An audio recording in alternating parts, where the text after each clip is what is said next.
வணக்கம் சொந்தங்களே, அன்னேஸ் கிச்சன் இருந்து உங்கள் அம்மா சசிரேகா சுந்தர்.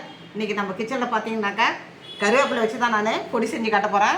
இது நம்ம டிஃபனுக்கும் நம்ம தொட்டு சாப்பிட்லாம், சாப்பாட்டுக்கும் போட்டு சாப்பிட்லாம். இதுக்கு என்னென்ன பொருள் வச்சுக்கன்னு பார்க்கலாம் வாங்க.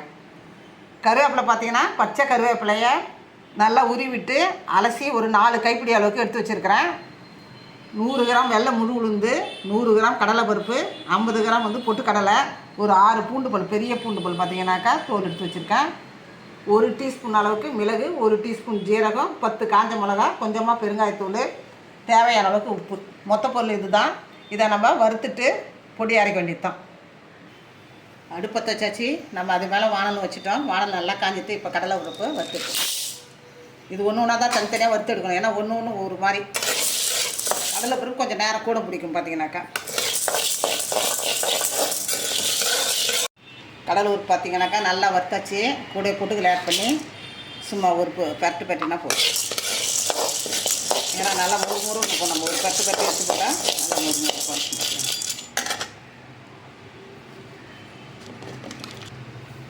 இப்போ உளுந்த வறுத்துக்கலாம்.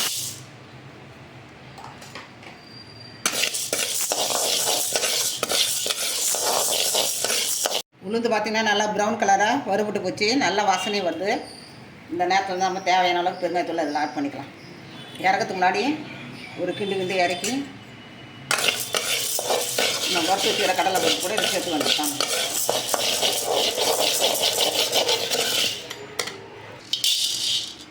இந்த மிளகு ஜீரகம் ஆட் பண்ணி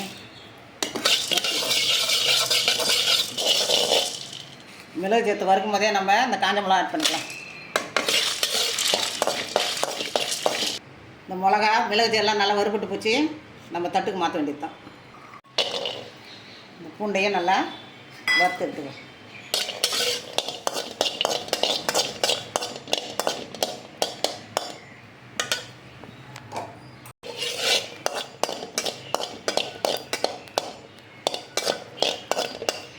பூண்டை நல்லா வதக்கியாச்சு. இதை எடுத்துட வேண்டியது தான். இப்போ கருவேப்பிலை நல்லா வறுத்து எடுக்க வேண்டியது தான்.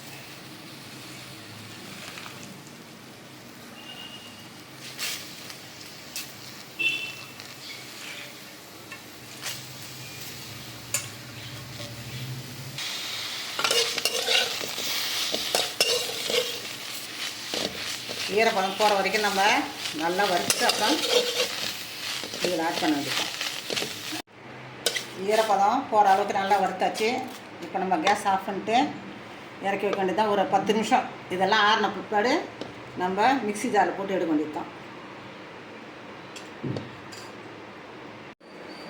நம்ம அன்னேஸ் கிச்சனில் பார்த்தீங்கன்னா இன்றைக்கி கருவேப்பிலை வச்சு தான் நான் பொடி செஞ்சுருக்கேன். ரொம்ப சிம்பிள். வறுத்து எடுக்கிற நேரம் தான் தவிர மிக்ஸி ஜாரில் பார்த்தீங்கன்னா 5 நிமிஷத்தில் போட்டு எடுத்துடலாம். ரொம்ப ஆரோக்கியமாக இருந்தது. நம்ம தலைமுடி கொட்டுறது, நல்லா தலைமுடி வளர்கிறதுக்கு இது ரொம்ப உதவும். பார்த்தீங்கன்னாக்கா அது இப்போ பொண்ணாக இருந்தாலும் சரி, ஆணாக இருந்தாலும் சரி, எல்லாருக்குமே பார்த்திங்கன்னா முடி பிரச்சனை பெரிய பிரச்சனையாக இருக்குது. அதனால் நம்ம இந்த மாதிரி ஈஸியாக செஞ்சு நம்ம வீட்டில் இருக்க ஆம்பளையாக இருந்தாலும் பொம்பளையாக இருந்தாலும் எல்லாருக்கும் பார்த்திங்கன்னா அடிக்கடி கொடுத்திங்கனாக்கா இது பார்த்தா கருவேப்பிலை துவையிலும் அரைக்கலாம். நம்ம இந்த பொடி பார்த்திங்கன்னா இட்லி, தோசை, நம்ம சாதத்துக்கு போட்டு பிசைஞ்சு கொஞ்சமாக நல்லெண்ணெய் இல்லைனாக்கா நெய் பிடிக்கிறவங்க நெய் போட்டு சாப்பிட்லாம். இந்த மாதிரி நம்ம அரைச்சி வச்சு ஸ்டோர் பண்ணி வச்சிங்கனாக்கா 2 மாதத்துக்கு கூட கிடையாது. பார்த்திங்கன்னா 2 மாதம் 3 மாதம் கூட வச்சுக்கலாம். இதே மாதிரி செஞ்சு பாருங்கள். செஞ்சு பார்த்துட்டு எனக்கு கமெண்ட்ஸில் சொல்லுங்கள். லைக் பண்ணுங்கள், ஷேர் பண்ணுங்கள், கமெண்ட் பண்ணுங்கள். மறக்காமல் என்னுடைய அன்னேஸ் கிச்சனுக்கு சப்ஸ்கிரைப் பண்ணுங்கள். தேங்க்யூ.